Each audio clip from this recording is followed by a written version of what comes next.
Mister Ratan Tata, देश की आन बान शान और बिजनेस वर्ल्ड के भगवान। इनका जन्म 28 दिसंबर 1937 को हुआ था एंड इनकी देहांत 9 अक्टूबर 2024 को हुआ है, अभी कुछ दिन पहले। इनके जो माता पिता थे वो डिवोर्स थे, जिस वजह से ये अपनी दादी माँ के साथ रहा करते थे। 1955 जब ये 17 ईयर्स के थे तब ये यूएस चले गए थे अपनी स्टडीज़ कंप्लीट करने के लिए कर्नल यूनिवर्सिटी में। उसके बाद 1962 में इन्होंने अपनी ग्रेजुएशन कंप्लीट कर ली थी एंड ये एक आर्किटेक्ट थे डिग्री के हिसाब से। तो फिर वो उन्होंने सोचा कि वो यूएस में ही सेटल हो जाता है क्योंकि वहाँ की लाइफस्टाइल काफ़ी अच्छी थी एंड वहाँ पे उनको बेटर करियर ऑप्शन भी मिल रहे थे। बट उनकी जो दादी माँ थी उनकी तबीयत ख़राब थी, तो उन्होंने उन्हें कॉल करके बुलाया एंड देन फिर वो तुरंत इंडिया वापस आ गए। इंडिया वापस आने के बाद उनको IBM कंपनी से भी ऑफ़र मिला था जॉब के लिए भी, बट वो सोच ही रहे थे। तभी JRD टाटा ने कहा कि तुम टाटा ग्रुप से जुड़े हुए हो एंड हम चाहते हैं कि तुम हमारे साथ टाटा ग्रुप में काम करो और जब तक तुम इंडिया में हो तब तक तुम टाटा ग्रुप में ही रहोगे। 1963 में जब ये 26 ईयर्स ओल्ड थे उस टाइम पे इन्होंने टाटा मोटर्स ज्वाइन किया अपनी ट्रेनिंग के लिए। 6 महीने उन्होंने वहाँ पे अपनी ट्रेनिंग की। उसके बाद वो टिस्को चले गए, जो कि आज टाटा स्टील के नेम से जाना जाता है।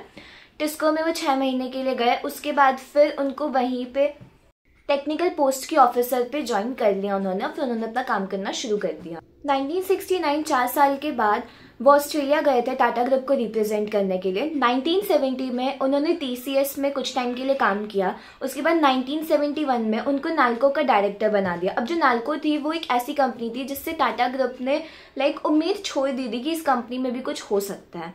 बट रतन टाटा जी ने उस कंपनी को भी वो अच्छी अच्छी पोस्ट पे ले गए, उस कंपनी को एकदम ही बदल दिया, जिस वजह से JRD टाटा को लगा कि इनमें कुछ बात है।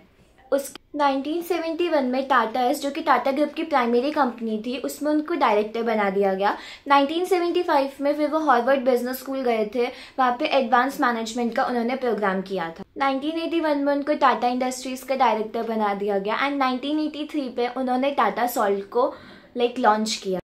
1986 में उनको एयर इंडिया का चेयरमैन बना दिया गया था एंड उसके बाद फाइनली 25 मार्च 1991 को रतन टाटा जी को टाटा ग्रुप का चेयरमैन बना दिया गया। एंड उस टाइम पे जो टाटा ग्रुप थी उसके एटलीस्ट 95 कंपनीज थी। रतन टाटा जी के चेयरमैन बनने के बाद उन्होंने जो लोग तानाशाही करते थे उनको जॉब से निकाल दिया। उसके बाद फिर एक रिटायरमेंट की एज फिक्स कर दी, क्योंकि पहले क्या होता था कि कोई भी इंसान जब तक जिंदा है, जब तक वो काम कर सकता है तब तक वो अपना काम करे। उसके बाद उन्होंने न्यू टैलेंट को जगह दी। अगर उस टाइम पे रतन टाटा जी नहीं आए होते तो आज टाटा ग्रुप की एटलीस्ट 20 से 30 कंपनियां 2000 तक अलग हो जाती और उन पे टाटा ग्रुप का कोई कंट्रोल नहीं होता। रतन टाटा जी ने जो टाटा सन्स जो ग्रुप है उसका भी काफ़ी ज़्यादा दबाव बनाया बाकी ग्रुप पे कि वो सबको इकट्ठा करके रख सके, सबको अपने कंट्रोल में रख सके कि वो अलग ना हो। 2000 में टाटा टी ने टेटली, जो कि एक ब्रिटिश ब्रांड है, काफ़ी बड़ा ब्रांड है, उसको खरीद लिया। बल्कि जो टाटा टी था वो एक छोटा ब्रांड था, बट जो टेटली था वो काफ़ी बड़ा ब्रांड था, फिर भी उसको इजीली खरीद लिया रतन टाटा जी ने। एंड जिसकी वजह से काफ़ी ज़्यादा शोर मच गया कि कैसे एक छोटे से ब्रांड ने इतने बड़े ब्रांड को खरीद लिया, एंड वो भी वो इंडिया का ब्रांड नहीं, ब्रिटिश का ब्रांड, ब्रिटिश जिसने हम पे इतने सालों तक राज किया था। एंड अब आज टेटली की वजह से वहाँ की जो ज़्यादातर जो एम्प्लॉयमेंट है वो टेटली ही प्रोवाइड करते हैं, मतलब टाटा ग्रुप ही प्रोवाइड करते हैं। तो एक तरीके से अब जो इंडिया है वो ब्रिटिश पे राज करती है। उसके बाद 2000 में ही रतन टाटा जी को पद्म भूषण अवार्ड से सम्मानित किया गया था, जो कि इंडिया का 3rd बिगेस्ट अवार्ड है। उसके बाद 2004 में वो TCS का IPLU लाए। जो TCS है वो इंडिया में 2nd लार्जेस्ट कंपनी है एंड टाटा ग्रुप को वो एक लौती कंपनी ऐसी जो कि टाटा ग्रुप को 90% प्रॉफिट वही प्रोवाइड करती है। 2006 में वो DTH सर्विसेज प्रोवाइड किया एंड टाटा स्काई को लॉन्च किया। 2008 पे लैंड रोवर और जैगुआर जैसी कंपनीज को रतन टाटा जी ने खरीद लिया। 2008 में ही उनको पद्म विभूषण अवार्ड से भी सम्मानित किया गया था, जो कि इंडिया का 2nd बिगेस्ट अवार्ड है। 2012 में उन्होंने रिटायरमेंट ले ली और साइरस मिस्त्री को अपना उत्तराधिकारी डिक्लेयर कर दिया था। टाटा ग्रुप एक लौता ऐसा ग्रुप था जिसने फॉरेन में भी जाके इतनी ज़्यादा तरक्की की। एटलीस्ट 60% जो उसका रेवेन्यू था या जो प्रॉफिट था वो फॉरेन से आता था, ना कि इंडिया से। अब आप लोग जैसे आप लोग सोच रहे होंगे कि रतन टाटा जी ने अगर इतने बड़े बड़े ब्रांड्स खरीदे जैसे कि Tetley, Croma, Land Rover, Jaguar, उसके बाद भी फिर उनका जो नेम है वो इंडिया के रिचेस्ट लोगों में क्यों नहीं आता, लाइक अडानी, मुकेश अंबानी, इन लोगों के साथ क्यों नहीं आता? क्योंकि रतन टाटा जी ने कभी भी अपने पैसों का घमंड नहीं किया, पहली चीज़, एंड उन्होंने अपने ज़्यादातर पैसे को चैरिटी में दिया था। तो अब बात करते हैं चैरिटी की। टाटा ग्रुप का जो बिगेस्ट शेयर होल्डर है वो टाटा ट्रस्ट है।